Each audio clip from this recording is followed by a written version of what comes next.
Is Alone in the Dark still good? Alone in the Dark is a survival horror game originally released on DOS back in 1992, ported to other home computers in 1993, and finally arriving on the 3DO in 1994, which is the version I'll be looking at for this video. The 1992 original was critically acclaimed upon release, receiving accolades for both its innovative use of 3D polygons for character models, as well as its moody atmosphere and unique gameplay, which marked the birth of the survival horror genre we know and love today. The 3DO release was also met with positive reviews. GamePro magazine scored the game a 7 out of 10, stating, "Alone in the Dark is for gamers who want a little puzzle, a little challenge, and lots of hang time. While the action is nothing to write home about, you'll marvel at the use of fully animated polygons and 3D views. The problem is after that, you'll be all alone." Electronic Gaming Monthly gave the game an 8 out of 10, noting, "A faithful translation of the PC title, this game has excellent graphics and sound, plus is more strategy-oriented. Getting used to the perspective and controls takes a little bit of time, but for fans of more deliberate gameplay, this is the one to get." Finally, Game Players magazine scored the game an 8.5 out of 10, proclaiming, "The 3DO version improves some on the PC title by adding extra digitized sound effects and voices. Overall, this is a scary little number that's well worth the time and effort." So, is Alone in the Dark still this good? Let's dive in. The story is fairly simple. Set in 1920s Louisiana, a man named Jerry Hartwood has committed suicide in his mansion called Derceto. After his passing, two different characters want to investigate a piano in the attic. Edward Carnby is a private detective who wants to find the piano for an antique dealer to pay off some debt. Emily Hartwood is the niece of the deceased who wants to find the suicide note hiding in the piano and gain some closure. You are given the option to choose either character, though the choice is purely cosmetic. After listening to either opening monologue, a series of cutscenes begin. First, you're driven to Derceto in a taxi. Upon arrival, there is a neat POV shot of a creature watching the character enter the house. Next, the door slams shut, which is cause for alarm. Finally, we watch the character make their way through Derceto up to the attic where the piano is, and the game finally begins. Almost immediately, the player is tested in their ability to pay attention to detail. The opening monologue mentions pushing a wardrobe in front of the window. If you don't do this task right away, a rat duck monster breaks through the window and begins attacking you. The very first time I played this game, I was killed by this enemy, leaving a bad first impression. So, after restarting and blocking the window preventing the monster from entering the room, or learning the combat and taking out the enemy, we can finally make some progress. In many ways, Alone in the Dark plays like a classic point-and-click adventure game. You need to explore every area of a room, collecting items, using items in obscure ways, and reading or listening to various letters and books which flesh out the story. But of course, this is not a point-and-click game. As noted earlier, the character is a real-time polygon model, which was quite revolutionary for 1992. You have full control of the movement as well, using classic tank controls, where up on the D-pad is always forward, regardless of the orientation of the character or your perspective. While a bit restrictive feeling at first, it works within the confines of the technology, allowing you to walk through many static camera angles without having to change directions on the D-pad. You can also run by double tapping the forward button or holding down the C button, greatly increasing the pace of the character. Despite the inclusion of a run button, however, there is little doubt Alone in the Dark is a very slow game. All non-movement actions are mapped to the same button, and it is not context sensitive. This means going into the menu screen and then specifically picking an action. Search allows you to open doors and searches the various cupboards and cabinets located in the game.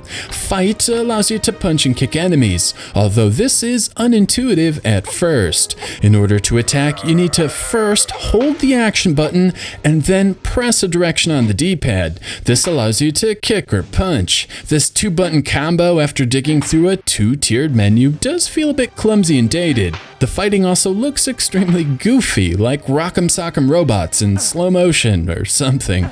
Thankfully, Alone in the Dark does contain a bunch of melee weapons in addition to some firearms. The melee weapons come in the form of various knives and swords. The combat remains the same, holding the action button and then pressing the D-pad, but the quickened pace of the fight, thanks to the increased damage output, makes things much less tiring. Finally, the firearms are great, allowing you to take shots at range. Again, you must hold down the action button to ready the character and then press the D-pad to actually fire. Alone in the Dark is extremely stingy when it comes to ammo drops too, so the player needs to manage their resources carefully. I found myself saving bullets for the rat things and flying enemies, and using knives for everything else. Speaking of item management, Alone in the Dark is very deliberate with items. When you first try to use a first aid kit, for example, you are rewarded with a flask. It is not until drinking the flask that health points are regained.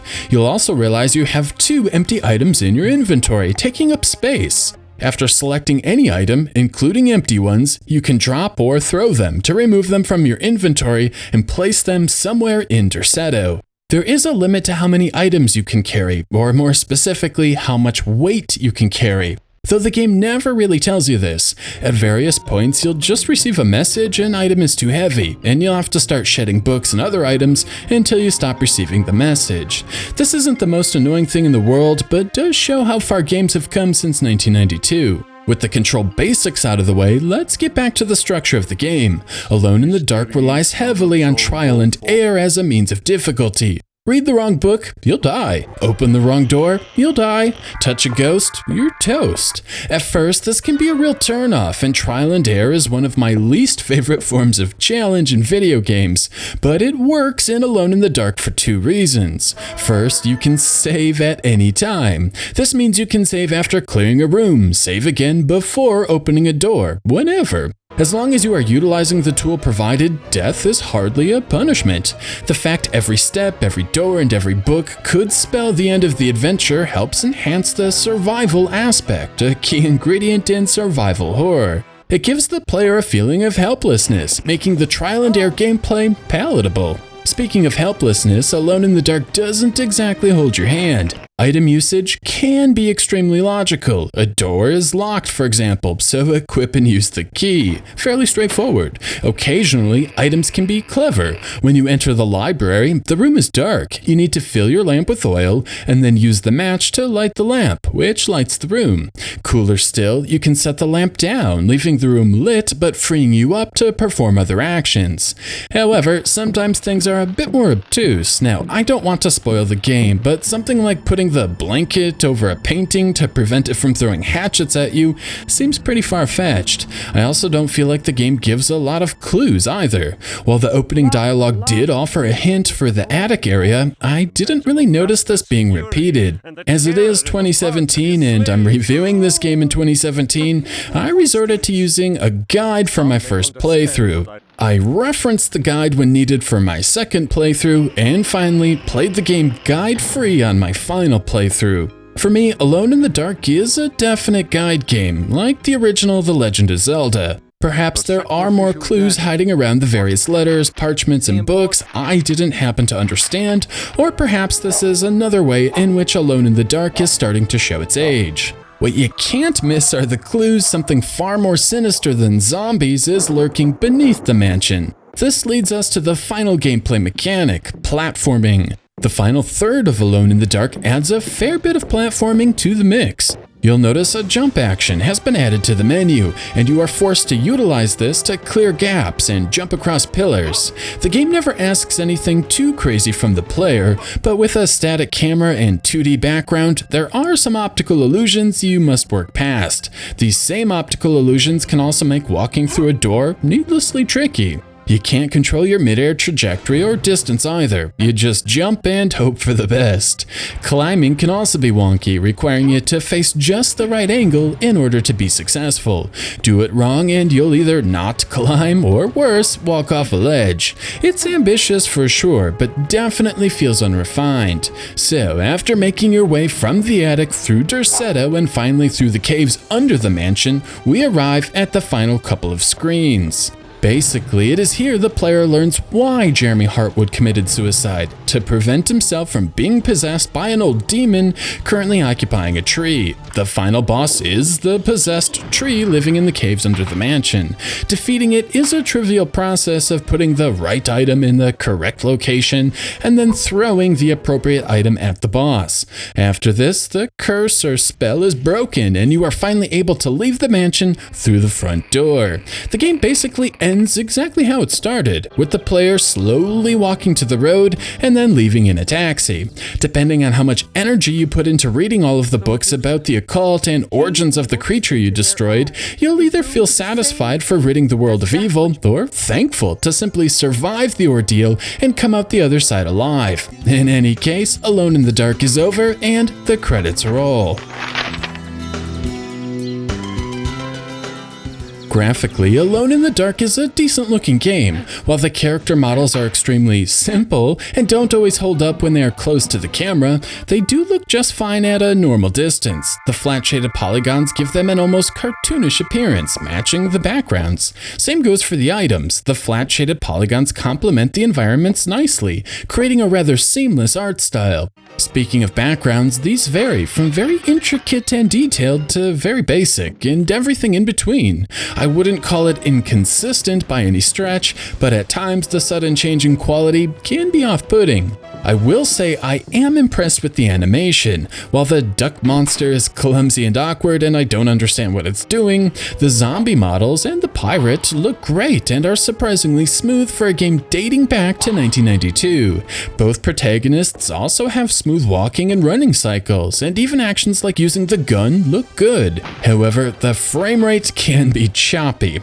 I wasn't really able to find information on the porting process for this 3DO version, but it seems like this was a fairly unoptimized port. The menu screen even has an option to change the level of detail, like the original, only you cannot actually change it. If the folks who ported the game didn't have enough time to simply remove this menu item, perhaps there are other areas that didn't receive the attention they deserved as well. The 3DO is certainly capable of rendering a few polygons at a much higher frame rate.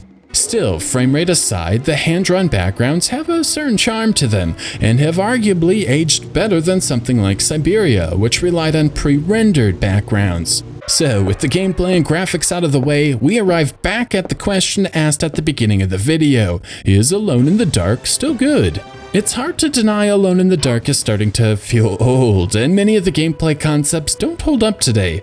The melee combat in particular can be pretty bad. Some enemies are way too easy to beat down with minimal effort, making them feel like a waste of time. Other enemies are far more difficult to discern a pattern or strategy, resulting in 15-minute sword swinging sessions. Not exactly riveting gameplay. It also hurts the game in some ways. Not all enemies in Alone in the Dark are created equal. Some cannot be defeated at all, meaning you need to do your best to simply avoid them. Other enemies require a specific item to be defeated.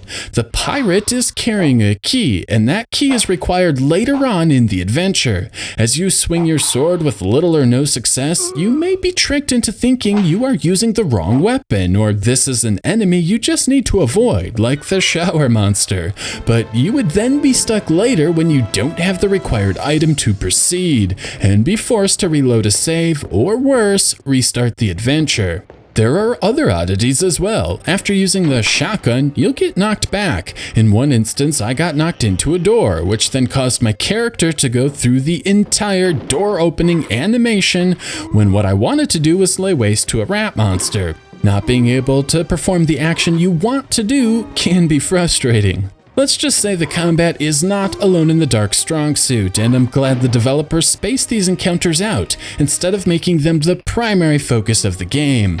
However, as you make your way through the adventure, you'll probably be reminded of other games. You see, despite being developed in the West, it was ported to Japanese computers like the FM Towns and PC-98, and it seems this Japanese release inspired Japanese game designers. If you've ever played Kenji Ino's D or Resident Evil, Alone in the Dark will have a familiar feel. I was also reminded of Tomb Raider and even Shenmue. Make no mistake about it, Alone in the Dark was a groundbreaking game with its 3D gameplay and survival elements, and it's easy to see how its release inspired the next generation of game designers, both in the East and the West. But just because a game is historically significant doesn't mean the gameplay holds up 25 years later. To be honest, just about every gameplay concept found in Alone in the Dark has been done better in other games. Yet I still found myself having fun. A few elements in Alone in the Dark are still pretty good. First is the sense of discovery. There is something addicting to the exploration, trying to open every object, seeing what you can push, and throwing everything to see what it does. Each and every room is like a mini-game unto itself, and the concept still holds up remarkably well. Second, Alone in the Dark sounds amazing. The music is haunting, the sound effects are awesome, and the quality presented in the 3DO version is crystal clear. But even more impressive is how the sound is used to create a very specific mood and atmosphere. From the moment the door closes behind the player in the opening cutscene, Alone in the Dark constantly creates a sense of uneasiness. At times, all you can hear are the footsteps of the character, making Derceto feel empty and abandoned, but then a fully orchestrated track will start playing. Sometimes this marks an enemy encounter, other times it marks no occasion whatsoever.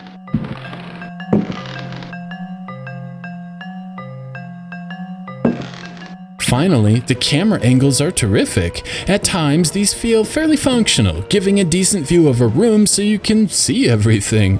But other times, they give you the feeling you're being watched. The constant switching from standard camera angles to creepy angles adds to the overall atmosphere of the game. It helps drive the narrative you're being watched and something bad is going to happen. Alone in the Dark does a great job keeping you on your toes at all times. While hardly scary, Alone in the Dark absolutely earns the title of a horror game, and the overall sound design and camera placement still feel incredibly unnerving. Alone in the Dark also avoids a lot of problems other games had. I can't stress enough how awesome it is to save at any time.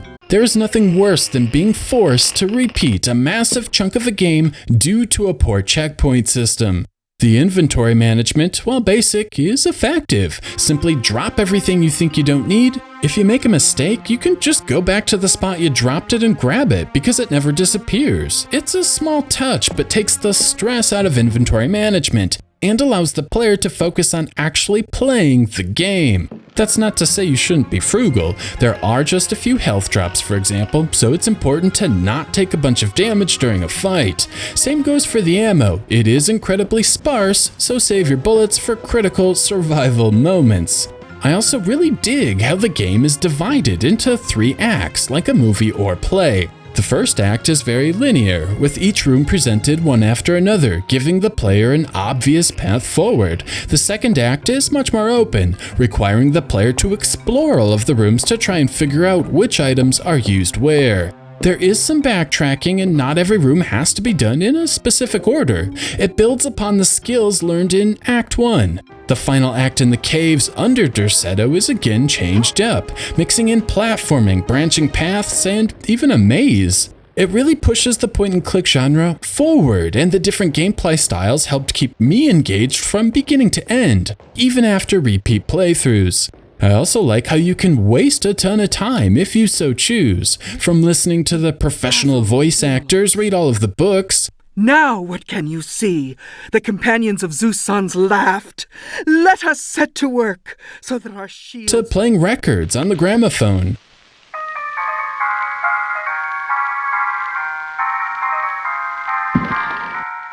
Alone in the Dark offers the player a few extra things to do outside the core mission. So yeah, Alone in the Dark is still a good game. There are certainly rough moments like the combat segment zoomed out way too far and an overall plotting pace, and the game is showing its age, with some puzzle elements being far too obscure for their own good, tank controls, and tedious action switching. But none of these issues prevent the game from being accessible and certainly do not hinder the entertainment. The incredible sound design, terrific atmosphere, and fun exploring elements make this a worthwhile experience even today. If you're like me and enjoy hand-drawn backgrounds over photorealism, and are a sucker for simple polygon models, Alone in the Dark becomes even more appealing. While most elements found in Alone in the Dark have been bested in nearly every conceivable way over the past 25 years, the game is still playable, incredibly charming, and definitely worth a look.